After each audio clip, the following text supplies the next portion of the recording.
Hello, ladies and gentlemen. We are back.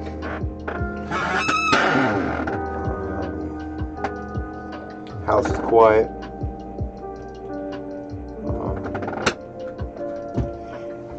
I've got some stuff lined up. Ooh.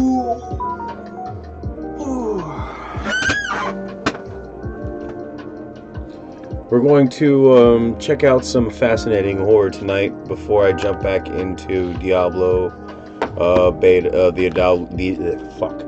Before I step back into the Diablo 4 beta. We're going to have it until about 3 p.m. tomorrow, or 3 p.m. today, I should say. So we will be getting back into it before it closes up for good. At least until release.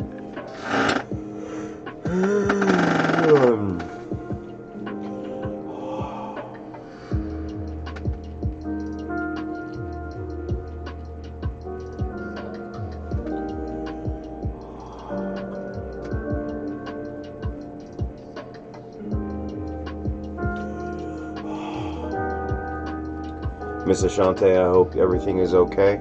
I hope you're comfortable. I hope you are warm, resting well.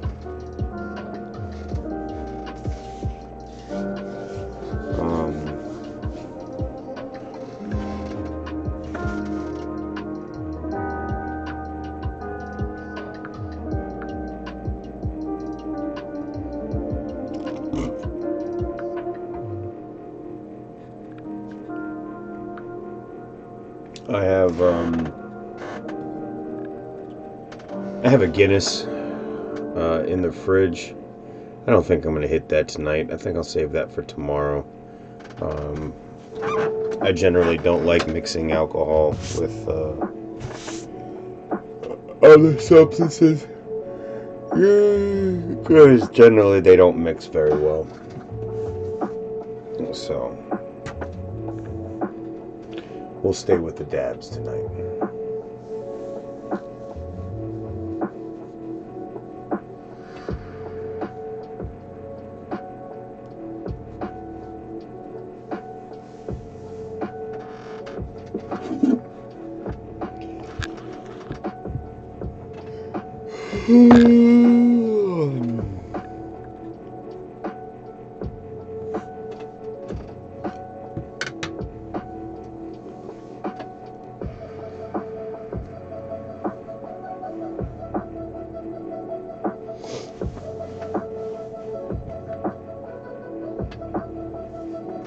So we've got some horror stories. They're fascinating. I assume that's why they're on the channel, that they are on Fascinating Horror, because, they're horror, but it's more like, it's usually real life horror, which is sometimes worse than anything we can imagine, granted, but,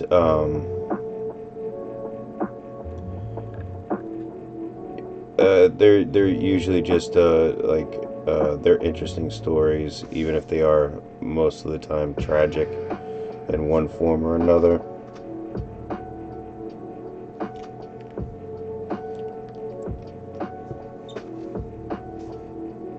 Yeah, it's pretty good.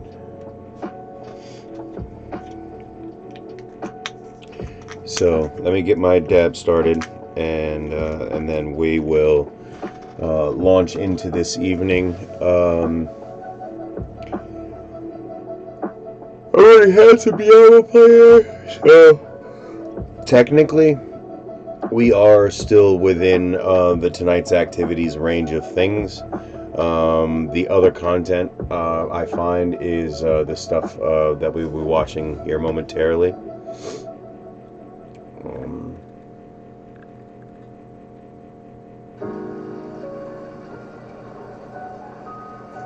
And we'll go into some Diablo 4, and then we'll end off the night with a Weird History Timeline. So, yeah. I really don't want to be yawning.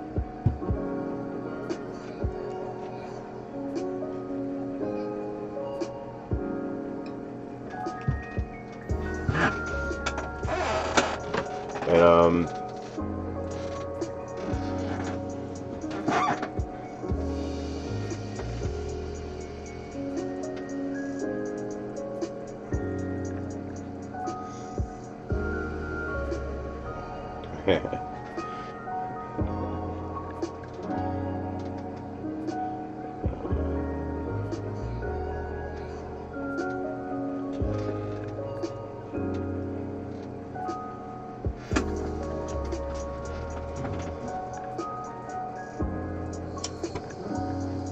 we're all stars here at the Gnome Show.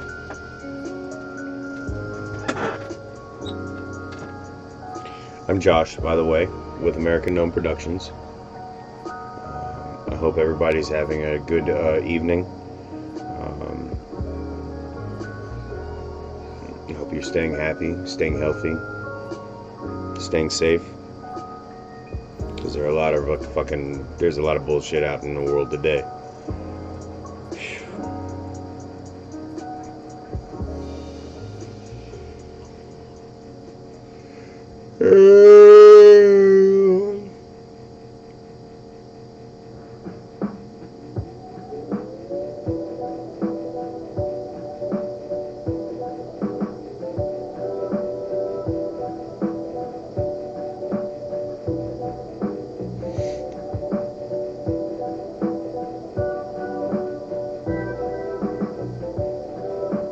That song.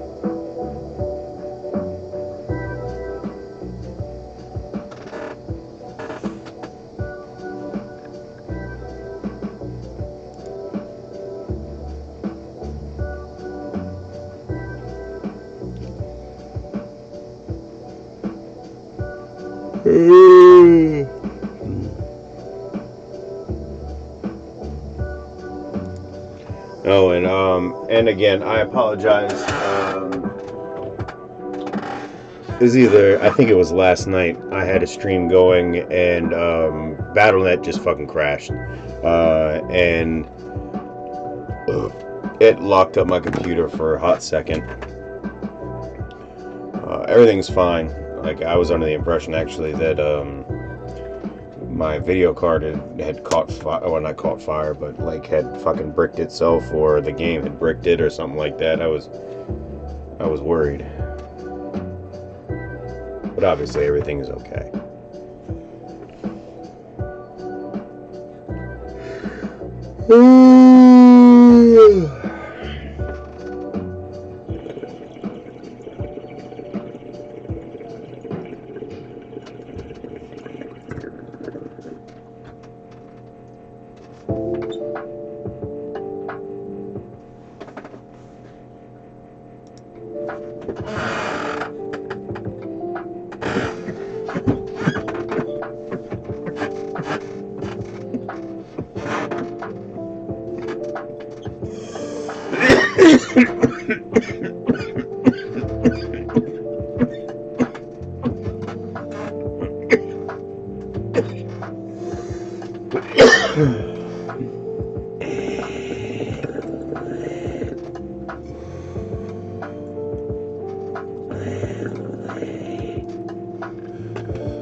I'm gonna have to make coffee in a little bit. Okay. Now the tradition has been observed. Let's crack on to the first tale in our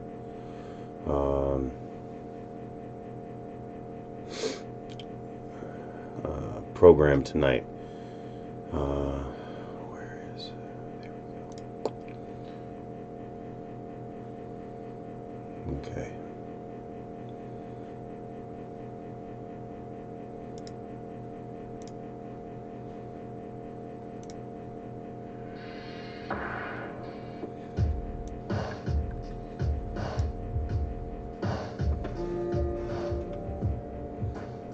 At around 2 p.m. on the 28th of June 2008, a 17-year-old boy on a trip to the Six Flags Over Georgia theme park made a fatal mistake. For reasons unknown, he scaled 2 fences and entered a restricted ride area, and was subsequently decapitated by a passing train. The horrific incident made news nationwide, but it was not the first to occur on that same roller coaster. Batman, the ride, is a steel inverted coaster replicated at several Six Flags parks across America. Manufactured by Bolliger and Mabillard, it consists of a steel track around 820 meters, 2,700 foot, in length. At the time, it was the world's first inverted roller coaster, a name given because trains dangled from the track rather than running on top of it. Riders were secured with over-the-shoulder harnesses and completed the ride with their legs dangling over the void. Initially, there was just one version of Batman the Ride, operating at Six Flags Great America in Illinois. Once the concept proved to be successful, however, management were quick to approve clones of the ride for 6 other Six Flags parks across the country. The clone at Six Flags Over Georgia opened in 1997, making it just over 10 years old by the summer of 2008. That was the summer that Isaiah LaShawn Ferguson and his parents came to the park as part of a trip organised by their local church group. At around 2 p.m, Ferguson and another boy entered the restricted area underneath Batman the Ride. There are conflicting reports about why they did so. Some witnesses claim that Ferguson lost a hat while riding the coaster and was trying to retrieve it. I've done that. Others claim that he wanted to touch the ride or grab the foot of one of the riders as they went by overhead. Still others speculated that the pair were taking a shortcut to the entrance of the ride in order to beat the queues. While the reason that the 2 boys entered the restricted area is unknown, what they had to do to get there is a matter of widely publicised fact. The dangerous area beneath the roller coaster was protected by 2 6-foot fences, which the boys scaled one after the other, ignoring multiple highly visible warning signs in the process. Once inside the ride area, the boys made their way to a spot directly under the ride track at the bottom of a drop. It was here that Ferguson was stars now. The train was travelling At the Gnome Show. kilometers per hour, Keeps running through my 50 brain. miles per hour when the incident occurred. A rider's dangling foot connected with Ferguson's head, and at this speed, the impact was significant enough to completely decapitate him, killing him instantly. The other boy who had accompanied Ferguson into the restricted area was uninjured. Somewhat miraculously, so too was the rider whose leg had been involved in the collision. In the immediate aftermath of the accident, the ride was closed while an investigation was completed.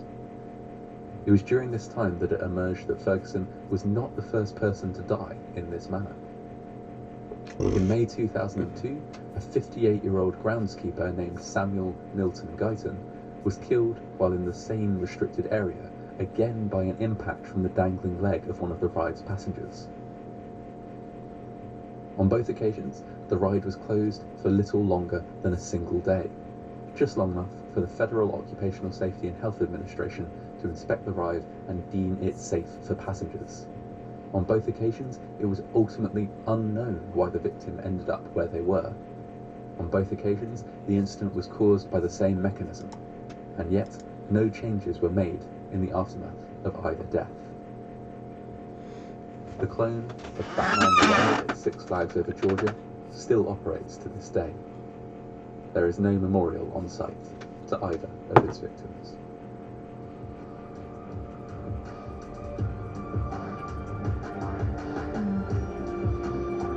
Sometimes, Sometimes it has nothing to do with the ride or anything. Like sometimes just errors in judgment were made. This is what the term user error is for. Sucks though.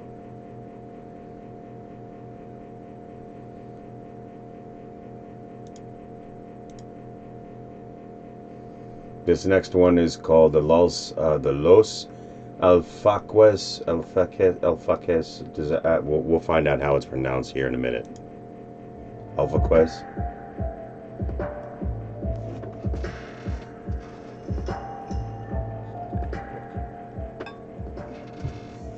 At around 12:05 p.m.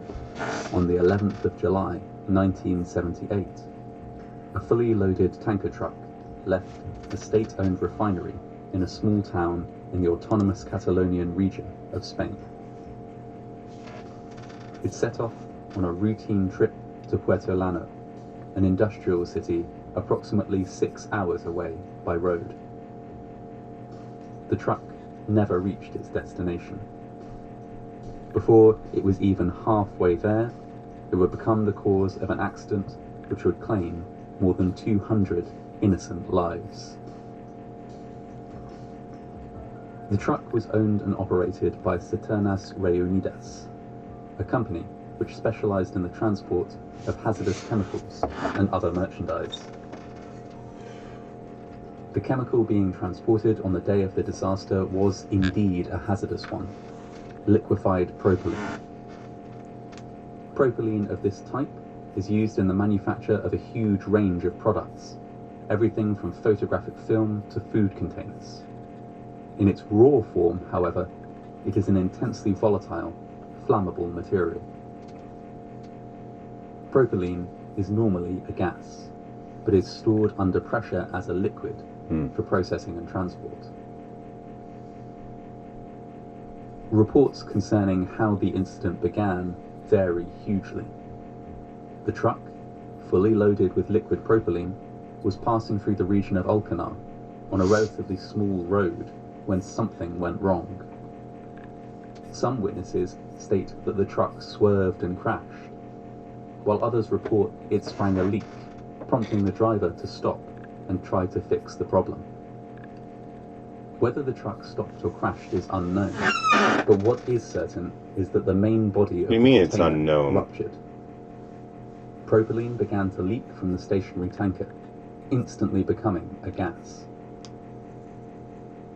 This gas formed a dense white cloud which, assisted by the breeze, drifted over the nearby Los Alfaques campsite. Los Alfaques. The site was packed with around 1,000 holidaymakers at the time. The cloud had expanded to cover such a distance that few people present on the campsite could see the stranded truck or judge the source of the strange cloud. Unaware of its origin, some even approached it out of curiosity, perhaps considering it a freak weather phenomenon. While the cloud enveloped the campsite, tendrils of gaseous propylene had also drifted up the road, all the way to a nearby disco. There, the gas encountered a spark or other source of ignition. Flames erupted, flashing back through the cloud all the way to the tanker, which exploded with colossal force. Oh my god, can you imagine seeing that? The cloud Just of gas enveloping the campsite became, in mere moments, a fireball. Everything within 90 meters, or 300 feet, of the truck was destroyed by the blast. Wow. Cars were melted, buildings leveled, and people killed outright. Everything within 300 meters, or 980 feet, was ravaged by fire. This included almost the entire campsite. Victims were seen with their hair and clothes ablaze, fleeing into the sea in an attempt to put out the flames. Some witnesses report that the sea itself boiled in the heat from the explosion. Damn. The heat and flames also caused several secondary explosions. 34 vehicles were gutted in total, with some exploding and causing further injury. Cylinders of cooking gas used by campers became deadly explosives. In the immediate aftermath, a rescue effort began. Locals loaded the injured into cars and vans and drove them at full speed to nearby hospitals. Firefighters and ambulance personnel arrived and began the impossible task of triaging hundreds of severely injured people. In total, 140 people with severe burns were transported to one of 2 local hospitals over the course of 3 long hours. On the 11th of July 1978, the disaster claimed the lives of 217 people, although many more died of their injuries in the weeks and months which followed. The final toll was around 270 dead Holy and shit. 300 injured. The task of identifying all of the victims was a gargantuan one, complicated still further by the fact that many of the dead were wearing only swimsuits, with no forms of identification to be found about their person. The building within the campsite where records were kept had also been completely destroyed. While all of the victims of the disaster were eventually identified, in many cases by dental records, it sometimes took years before remains were returned to their country of origin. An investigation revealed multiple failures in safety protocol which contributed to the disaster. The tanker, it was noted, had been overfilled, something that was routine practice at the M Petrol refinery. The facility had no measuring device to determine how full a tanker was, nor an automatic shutoff to prevent overfilling. In the months before the disaster, many tankers leaving the facility had been dangerously overloaded. Additionally, the tanker had no emergency pressure relief valves. Previously, this would have precluded it from carrying flammable materials, but regulations had recently been loosened in this regard, and pressure release valves were no longer mandatory at the time of the disaster. The lack of pressure release valves was compounded by weaknesses in the hull of the tank. Close examination revealed that it had previously been used to transport corrosive substances, which had greatly weakened the structural integrity of the walls of the tank. While an undamaged container with pressure release valves might still have exploded eventually, it would likely have remained intact long enough for the immediate area around it to be evacuated. Cisternas Reunidas accepted responsibility for the disaster and shouldered the blame for all these oversights. But there was one point where there was some dispute. Drivers reported that they had routinely been instructed to avoid using the motorway in favour of smaller roads that passed through densely populated areas. The reason? To avoid the company having to reimburse them for a motorway toll. Cisternas Reunidas insisted that the route taken was entirely down to the drivers, and no official conclusion was reached. Ultimately, 4 employees of Cisternas Reunidas were given jail sentences for gross negligence. These were relatively short terms, and in all cases were quashed within a year. Compensation amounting to around 13 million euros, $15.8 million, was paid to the victims, enough to settle all civil suits against the company. Over the months and years that followed the tragedy, many changes were made to regulations surrounding the transport of dangerous goods. Most notably, it was forbidden for dangerous goods to be transported through populated areas when an alternate route was available. The Los Alfaques campsite was rebuilt. The owner notes that she is still traumatized by the events of the 11th of July 1978, but that there is no better comfort to her than welcoming holidaymakers to the campsite, including several families who survived the disaster and have chosen to return year on year. while the site is forever haunted by the spectre of the explosion, the landscape will recover, and better memories than those of that dark day will be made there for many years to come.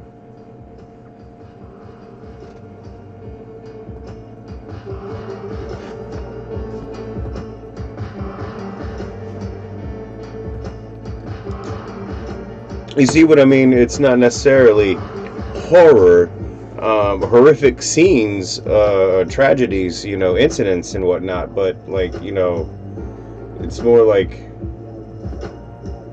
these are just like tragic incidents you might want to know about. This next one we're gonna watch.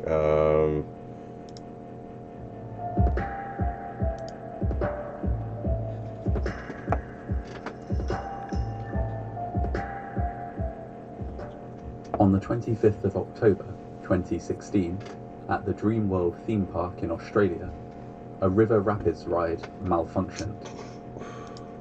The failure of a water pump precipitated a deadly accident that claimed 4 lives in a matter of moments, an accident which, later investigation would reveal, could have been prevented. Dreamworld was opened in 1981 with a modest collection of attractions. These included an IMAX theatre, a model train, a log flume, and a vintage car ride.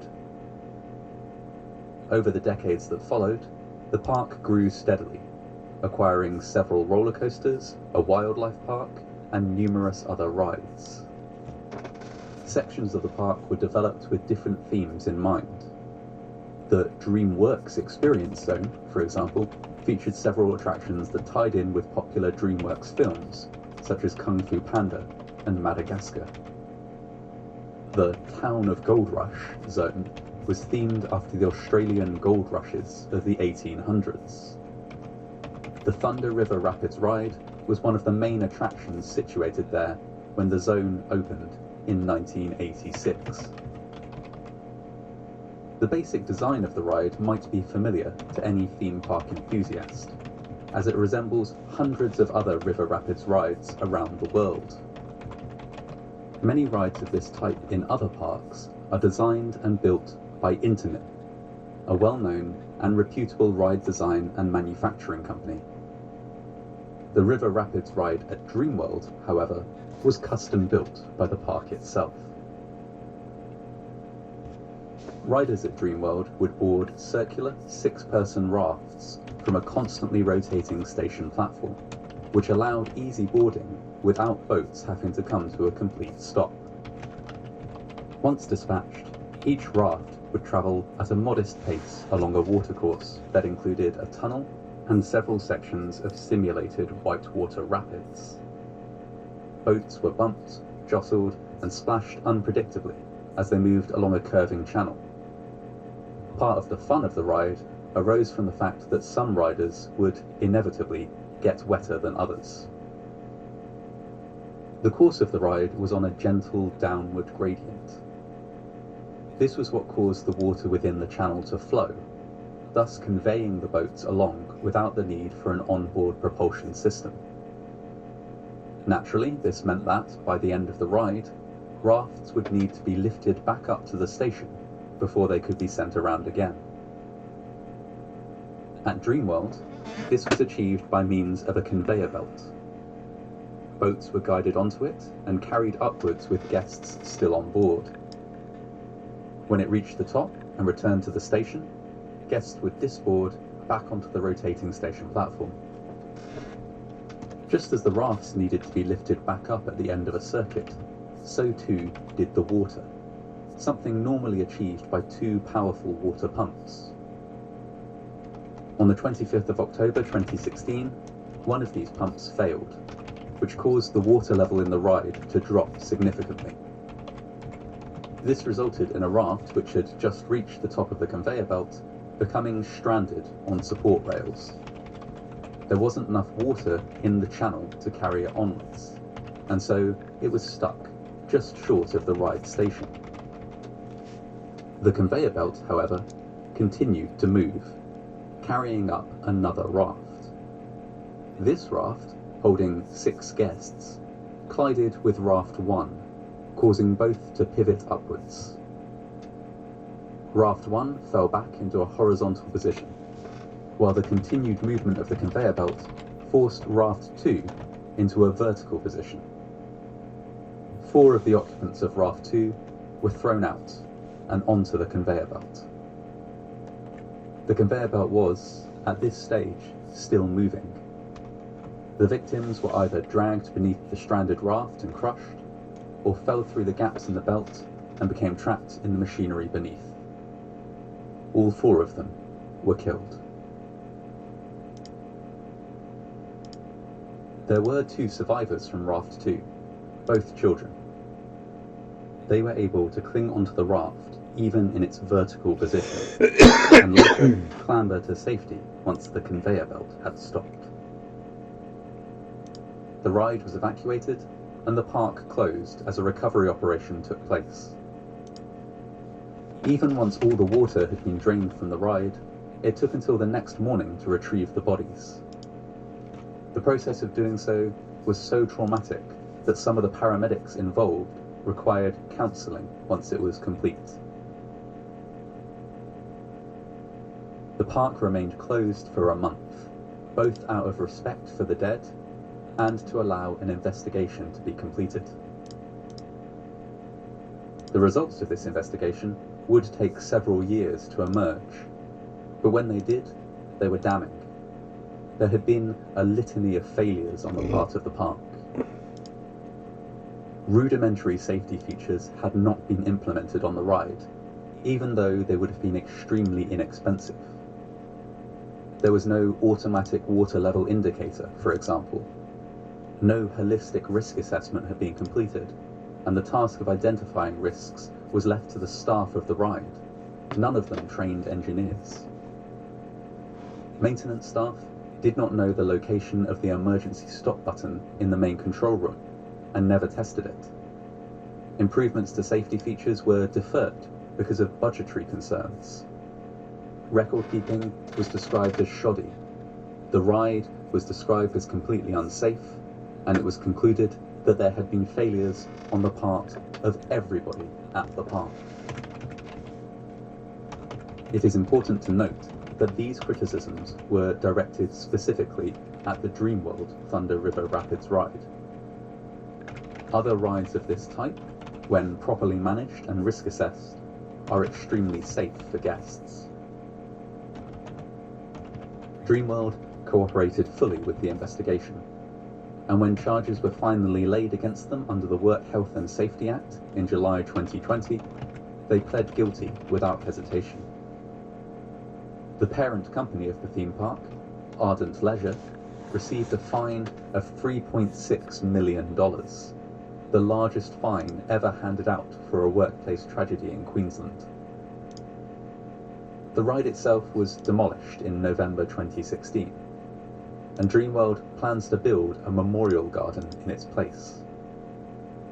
They have invited those affected by the tragedy to be involved in its design, an offer which has angered some of the survivors' families, as they are still awaiting actual compensation from the park.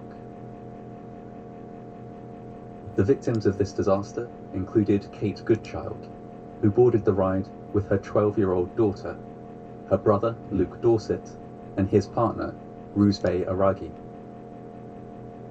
Kate's daughter was the only one from that group to survive. Also killed was Cindy Lowe. Her 10-year-old son was the only other survivor from the affected raft. All 4 victims were on holiday. They had visited Dreamworld to experience its rides and roller coasters, fully believing that these attractions were safe. This was a reasonable belief, as many regulatory standards exist to ensure that amusement park rides are as safe as possible. The incident at Dreamworld, which cost them their lives, shows, however, that these standards can only work when ride owners and operators actually deign to apply them. Dreamworld overhauled its safety procedures across the park and reopened a month after the tragedy. It has continued to operate ever since. The site of the Thunder River Rapids ride is currently vacant. The construction of the Memorial Garden is currently on hold.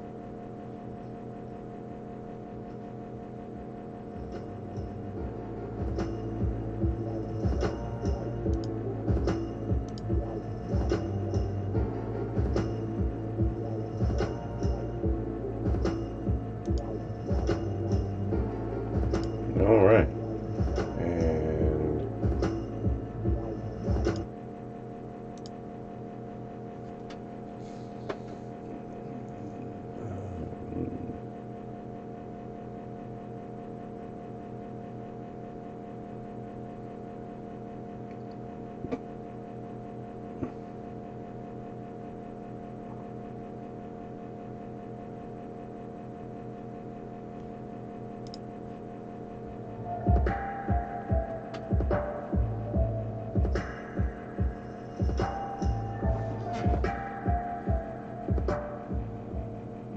On the 9th of November 1975, the SS Edmund Fitzgerald left Wisconsin and set off across Lake Superior, laden with a cargo of iron ore pellets. It was a journey the cargo freighter had made many times before, but this particular sailing would be different. The Edmund Fitzgerald would never make it to its planned destination of Zug Island near Detroit, and neither would any of the 29 crew members on board. Construction of the Edmund Fitzgerald began in 1957 and was completed the following year. The freighter was, at that time, larger than any other on the Great Lakes, measuring as it did 222 meters or 729 feet from bow to stern. This gargantuan vessel was owned by the Northwestern Mutual Life Insurance Company and was therefore given the name of the company's then president, Edmund Fitzgerald. Clearly, Mr. Fitzgerald was proud of the ship his company had commissioned, and he wasn't alone.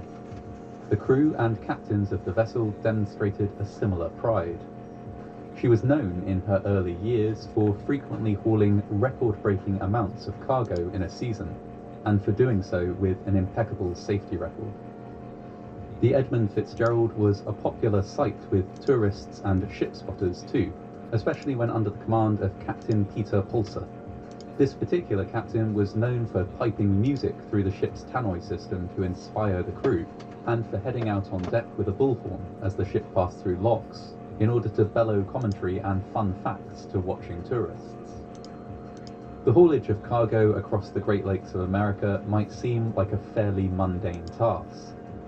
Indeed, the Edmund Fitzgerald was often referred to as a workhorse of a ship. It's safe to say, though, that among those in close contact with her, she was a much-loved workhorse. In her early years, she was cared for well, and thus by 1975 was nowhere near the end of her expected lifespan. All being well, it was thought that she stood a good chance of lasting well into the 2000s. However, this was not to be. On the 9th of November 1975, the Edmund Fitzgerald set out on a routine voyage from Wisconsin to Zug Island, loaded with a cargo of iron ore pellets. She departed around 2:15 p.m., at which time the weather forecast was fair. A storm was due in the early hours of the next morning, but the National Weather Service predicted that it would pass by to the south of Lake Superior, and would thus be of no concern to the crew of the Edmund Fitzgerald. Just 5 hours later, however, the National Weather Service updated their predictions. Far from passing by to the south, the storm would bring gale-force winds to the whole of Lake Superior. The captain at the helm of the Edmund Fitzgerald for this journey was 63-year-old Captain Ernest M. McSorley. When McSorley received this worrying forecast, he ordered a change of direction, steering the freighter towards the Canadian shore of the lake, where it might be able to find some shelter from waves and wind. By 1 a.m. on the 10th of November, the Edmund Fitzgerald was battling its way through a powerful storm. Winds blew at more than 50 knots, and waves more than 3 meters or 10 feet high smashed against the sides of the ship. Doggedly, the Edmund Fitzgerald moved onwards through the onslaught. Morning came and the storm continued. At around 2:45 p.m. that day, snow was added to the already challenging conditions, reducing visibility and forcing the Edmund Fitzgerald to slow to a crawl. At 3:30 p.m., Captain All right, welcome, new viewer. Nice to see you. Ship, the SS Arthur M. Anderson, which was following the same course as the Edmund Fitzgerald, but about 16 kilometers or 10 miles. We're checking out the Edmund Fitzgerald right now. I have a fence rail down, 2 vents lost or damaged, and a list, reported Captain McSorley. In this context, list meant that the ship was tilting to one side. Captain McSorley asked the Arthur M. Anderson to stay close in case of an emergency. Later, around 7:10 p.m., the first mate on board the Arthur M. Anderson checked in on Captain McSorley. After providing some navigational guidance, he asked, "By the way, Fitzgerald, how are you making out with your problems?" Stoically, Captain McSorley replied, "We are holding our own." That would be the last communication of any kind from the Edmund Fitzgerald.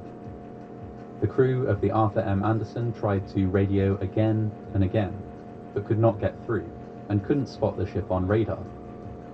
They contacted the Coast Guard, first to express concern, and then to outright report that the Edmund Fitzgerald was missing. By 9 p.m., the Arthur M. Anderson had reached a safe harbour. Just because it won't leave my brain until I say something about it. As far as streaming goes, it's called The Gnome Show. American Gnome Productions presents The Gnome Show. I don't know. Brain says it fucking fits, so that's what we're going with. Back to the show. In Whitefish Bay between Michigan and Ontario. However, the Coast Guard was soon in touch to ask the ship to turn around and venture back out to look for the Edmund Fitzgerald. The captain's hesitancy in responding gives some indication as to the conditions at the time. "Well," he replied to the Coast Guard, "I'll go back and take a look, but God, I'm afraid I'm going to take a hell of a beating out there. I'll turn around and give her a whirl, but God, I don't know. I'll give it a try." Despite the awful conditions, the Arthur M. Anderson led the search. It was to be... Hello?